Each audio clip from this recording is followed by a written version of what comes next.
Hi friends, welcome to our channel. Gupta అరుతో ఈ విధంగా చెబుతూ ఉంటాడు. ఆ బాలికతో ముడి వేసినది నీవే, మళ్ళీ బాధపడుచున్నది నీవే. అతగాడితో ఇక నీ ప్రయాణము ముగిసినది బాలిక. ఆ బాలిక ప్రయాణం మొదలైనది. కావున నీవు ఇది అర్థం చేసుకొని ఉంటే బాగుంటుంది అని హెచ్చరిస్తూ ఉంటాడు. ఇక అరుకు ఏం చేయాలో అర్థం కాక బాధపడుతూ ఉంటుంది. ఇది ఇలా ఉండగా అక్కడ అమ్ము, ఆనంద్, ఆకాష్ గదిలోకి వెళ్తారు.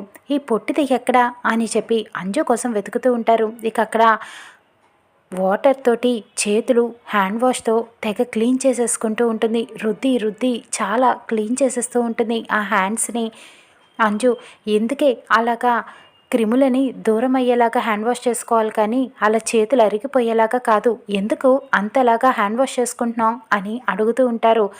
ఇక అంజు అయితే ఆ మిస్ అమ్మ ఏదో పెద్ద గొప్ప పని చేసేసినట్టు తనకి మనం క్లాప్స్ కొట్టాలా అని చెప్పి అడుగుతూ ఉంటుంది. అంటే నువ్వు మిస్ అమ్మకి క్లాప్స్ కొట్టినందుకు హ్యాండ్ వాష్ చేసుకుంటున్నావా? అంతేదిగా ఇది టూ మచ్ అంజు అని చెప్పి వాళ్ళు కోపడుతూ ఉంటారు. టూ మచ్ ఏం కాదు ఇది అని చెప్పి అనటంతో ఇంతలో మిస్ అమ్మ అక్కడికి గదిలోకి వస్తుంది. పిల్లలకి పాలు తీసుకుని వస్తుంది. ఇదిగో పిల్లలు పాలు తాగండి అని చెప్పి అందరికీ పాలిస్తుంది.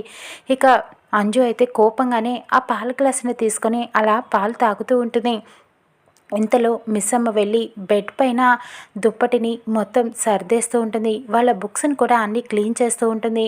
ఆడుకునే బొమ్మలు అన్నీ కూడా ఎక్కడివక్కడ సర్దేసి క్లీన్ చేస్తూ ఉంటుంది. వీళ్ళు పాలు తాగేలోపు ఇక ఓకే అయితే మీరు చక్కగా పడుకోండి, రేపు ఆనంద్, ఆకాష్ మీరిద్దరూ అన్నీ సర్దుకున్నారు కదా బుక్స్, అమ్ము నీకు నేను అన్నీ సర్ది పెట్టేశాను అవి ఇవి అని చెబుతూ ఉంటుంది.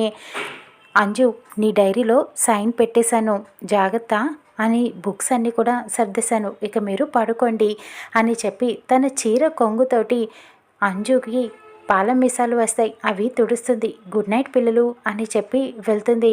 ఇక అప్పుడు అమ్ము, ఆనంద్, ఆకాష్ చెప్తూ ఉంటారు. అంజు ఏంటి ఇప్పుడు మిస్ అమ్మ మరి నీ మూత్ తుడిచింది కదా, దాన్ని కూడా నువ్వు హ్యాండ్ వాష్తో క్లీన్ చేసుకుంటావా? నీకు అక్కడ దుప్పటిపై బ్లాంకెట్ని సర్దింది కదా, అది కూడా మరి పడుకోవటం మానేస్తావా? నీకు డైరీ సైన్ చేసింది కదా, స్కూల్కి అవసరం ఉన్నప్పుడల్లా హెల్ప్కి నీకు వచ్చింది కదా, మరి దాన్ని ఏం చేస్తావు?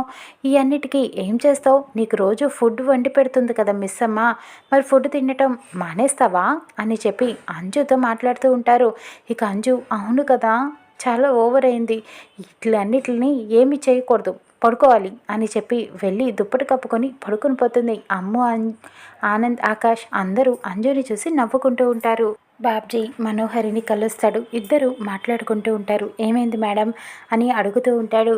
ఏమీ లేదు బాబ్జీ, అక్క చెల్లెలిద్దరూ ఒక్కటైపోయారు, ఇద్దరు ఒక్కటొచ్చోటే చేరారు.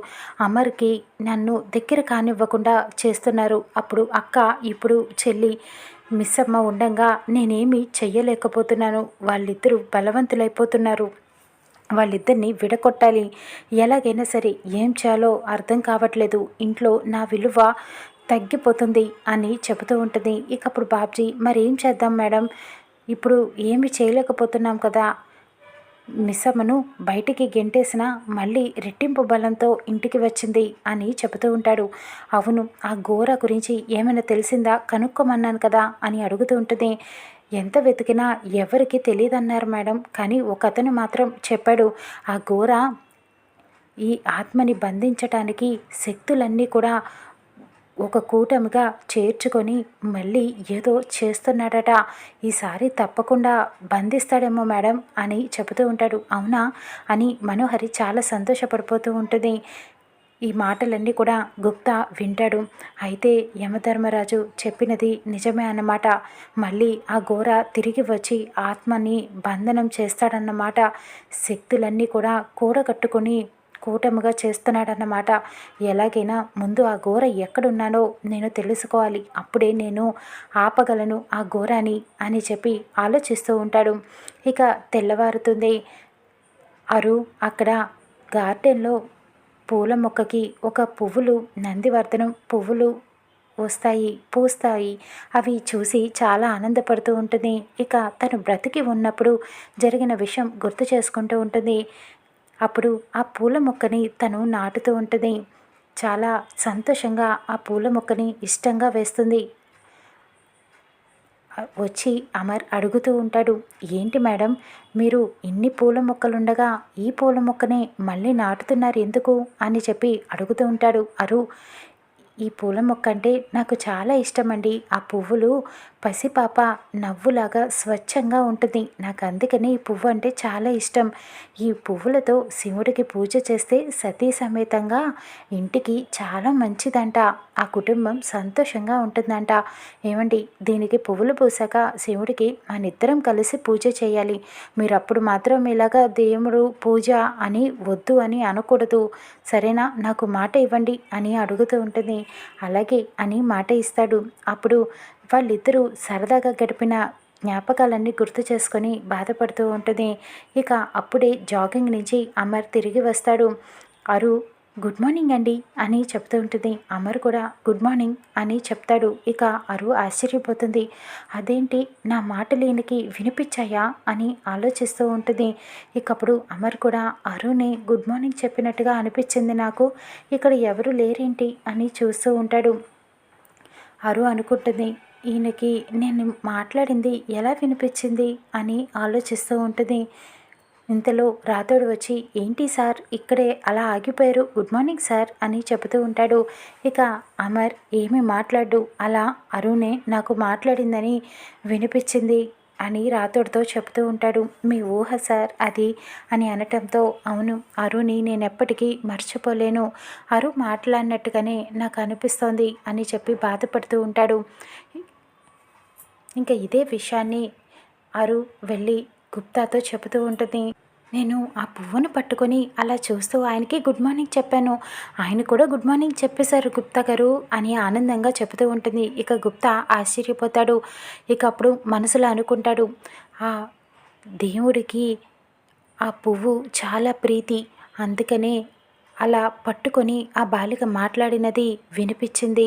అలా ఆ బాలికకు ఎప్పుడు ఆ పువ్వును పట్టుకొని మాట్లాడినా అందరికీ వినిపించను ఈ బాలిక గొంతు. ఈ విషయం తినకి తెలిస్తే అస్సలు ఊరుకోదు అని చెబుతూ ఆలోచిస్తూ ఉంటాడు. తెలియకూడదు అనుకుంటూ ఉంటాడు.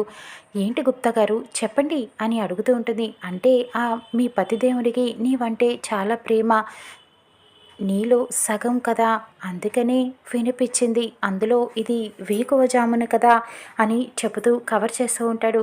వేకువ జామున అంటే నేను పొద్దున పూట మాట్లాడితే వినిపిస్తుందా? అంటే రోజు ఆయన జాగింగ్ నుంచి వచ్చేటప్పుడు నేను మాట్లాడితే ఆయనకి వినిపిస్తుందా? మనోహరి గురించి నిజం చెప్పేయచ్చు కదా అప్పుడు అని అడుగుతూ ఉంటుంది. చెప్పే, ఏ శిక్ష వెయ్యాలో కూడా చెప్పు, అప్పుడు బాగుంటుంది అని వెటకారంగా మాట్లాడుతూ ఉంటాడు. ఏదేదో మాట్లాడుతున్నావు బాలిక అంటూ వెళ్ళిపోతూ ఉంటాడు. గుప్తా గారిని కంగారు చూస్తుంటే ఏదో అనుమానంగా ఉంది అని ఆలోచిస్తూ ఉంటుంది. ఇక అక్కడ కరుణ బాగీకి ఫోన్ చేస్తుంది. అమర్ అక్కడే ఉంటాడు. ఫోన్ రింగ్ అవుతూ ఉంటుంది కానీ బాగి అక్కడ ఉండదు. కరుణ ఫోన్ చేస్తుందని అలా ఫోన్ లిఫ్ట్ చేస్తూ ఉంటాడు. ఇక కరుణ ఏం చెప్తుంది, అమర్ ఏం వింటాడో చూద్దాం రానున్న ఎపిసోడ్లో.